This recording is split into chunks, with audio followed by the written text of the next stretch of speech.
Welcome back, friends, to the home of all things ballroom dance. Okay, today's fun story. I'm going to share with you one of my worst experiences in Blackpool. So most of our friends on our channel, we are a worldwide community of ballroom dancers here, amateurs, professionals, you name it. And since most of you do compete, you're all familiar with Blackpool. It is the most prestigious ballroom dance competition in the world and one of the oldest. I'd have to look back, but over 80 years, so long time. And I've had some humdinger experiences there. This is actually part 2. So if you'd like to hear another story, I'm going to share a link to that video below, the first one I shared with a horror story, but here's another humdinger for you.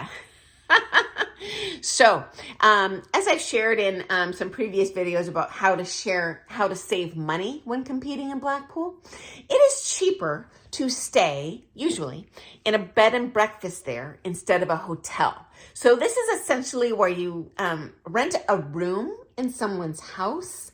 And the nice thing is it's less expensive than the hotel. It's more homey. You get to know someone.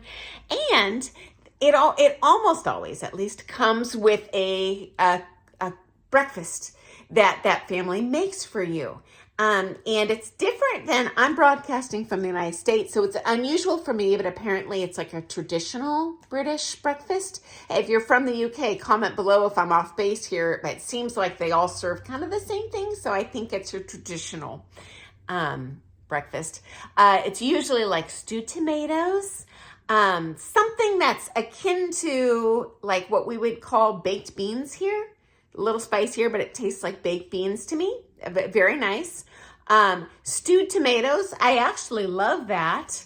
A fried toast. I don't know what it's called. Maybe they call it fried toast, but it's like a piece of bread that they maybe fry, like we would fry a donut here, but there's no powdered sugar on it. Not my jam, but you know what? I don't like donuts either, so you'd probably love them. I'm sure most people would love that fried toast. And then these sausages, and then unlike the American sausages, they're quite fatty, so more like a spicy cross between a sausage and a hot dog. If you're American, that's the best I could describe it. And I like those. I think they call them bangers or something. Anyway, again, if you're actually from England, hey, comment below, because I don't know the right words for this stuff, but yeah, that's how that works. So, of course, we were staying in a bed and breakfast. And this particular year, we stumbled on a fabulous one, guys. We just hit the jackpot. We ended up being on the very top floor, and they had a couple rooms that they had dedicated to bed and breakfast rentals. And then they had I'll call it a dining room, but it's basically no bigger than a dining room at home with like 2 little tables for 2 people downstairs where the mom would cook us breakfast. Lovely, lovely lady. Great food, beautiful place. And we hit the jackpot because we were on the very top floor. We had an en-suite room, which is rare in a bed and breakfast. It means your bathroom is attached. Usually you just share the bathroom with the floor, kind of public, march down the hall in your robe and do your business in the bathroom, shared. But no, we actually had our own private bathroom, so amazing. And to boot, they had just refurbished the place. So we were the first ones to go in there, like brand spanking new sheets and bed coverings, snow white clean sheets, white carpet. I felt like I was staying at the Ritz-Carlton. It was amazing. Okay, so day 1, we get there. Mama spills an entire bottle of red polish on the carpet. Yeah, me. I wasn't a mom at the time, but anyway. Yeah, and I don't mean just dropped the nail polish. I mean a veritable red hand grenade of nail polish all over this luxurious, beautiful, brand new white carpet. I flipped out, as you would have too. So my partner and I literally ran.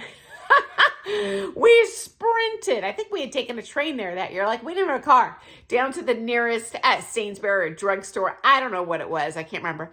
But picked up literally every single bottle of nail polish remover they had on the shelf. As much as they had, we run back to our room. Scrub, scrub, scrub, scrub, scrub. Okay, totally not enough. Now we have a giant pink carpet instead of the hand grenade red carpet. Okay, so here goes. For the entire 2 weeks there, and this happened on day one, probably by the grace of God, because it gave us time. We bought some time.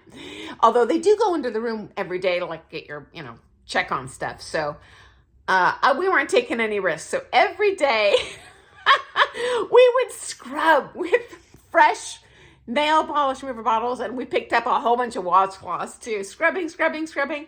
And then we would drag our biggest luggage bag and cover the suspicious area when we left, because we didn't want him to catch us. And Lord knows we couldn't afford to replace that carpet. And then every night we would come back, drag the luggage away, scrub, scrub, scrub, scrub, scrub, scrub, scrub. Literally 2 of us, 2 hours a day, 2 weeks. What is that cumulatively? Darn near 60 hours of scrubbing. Lord knows how many bottles of nail polish remover we went through. Okay, and so, end of story. Conclusion. By the final day, you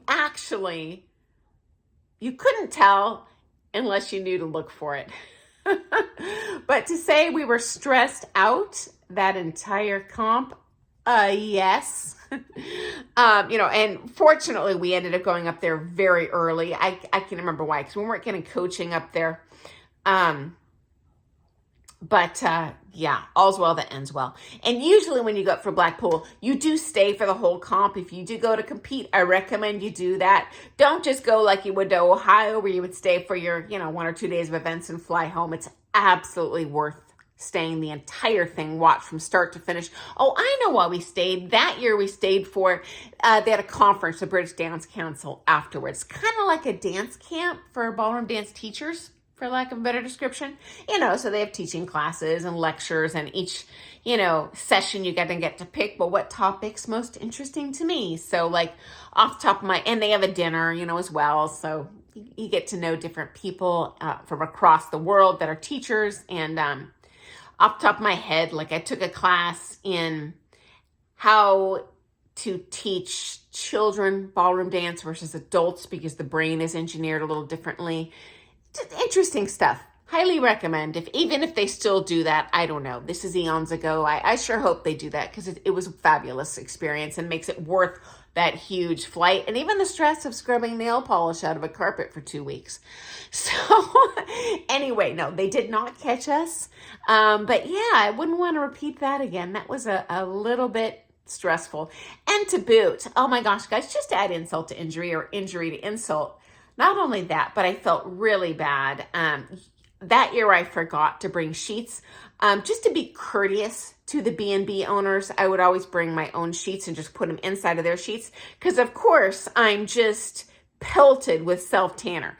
Even though the tanner itself isn't like dark, it's not like it's a colored grease you put on yourself. It turns your skin really dark, and then your skin cells naturally slough off at night, and you sweat and whatnot, and then I stain their poor sheets.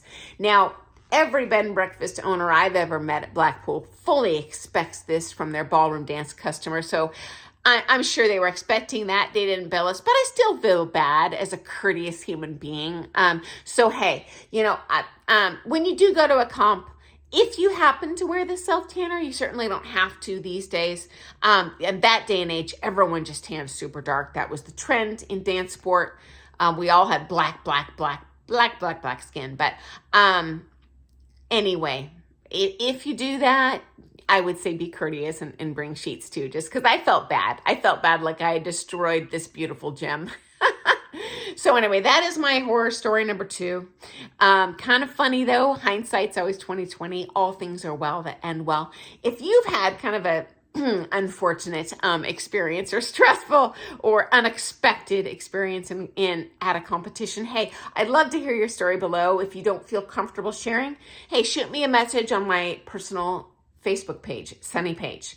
You know, I'm not a social media person. I've never used TikTok. Apparently I have an Instagram account. I've never seen it. I don't use it, but it just clicks notifications like someone's followed you. Well, that's interesting because I've never posted on there, but apparently I'm inadvertently sometimes posting things on there. But yeah, don't message me there if there isn't even is a messaging portion to it. Just contact me on Facebook. I'm always happy to friend you on Facebook. Just shoot me a message that says, hey, I'm from your Facebook or your YouTube friends. Because I don't just friend anyone who sends me a request. Like I actually want to somewhat have a identifiable degree of separation with them. Otherwise, I just worry there's a lot of yahoos out there who are trying to clone your account and hit up your friends and say, hey, you know, it's Sunny. I'm locked in a African prison and need you to, you know, send me money to bail me out or something, and I don't want that happening to me. So I do have some privacy settings just to kind of prevent that crazy stuff. But yeah, I'd love to hear from you. Love to hear your story. We'd all love to hear your story. If you're a fan of all things ballroom dance, you want to hear some more of my crazy stories in the 40 years in the ballroom dance world as a newcomer, as an amateur, as a professional, as a studio owner, happy to share with you. And thanks so much for joining me today. I look forward to seeing you first thing tomorrow. I am going to share one more crazy follow-up story, totally different Blackpool thing that went way off the rails. So hope you like that story. I look forward to seeing you first thing in the morning. Toodles!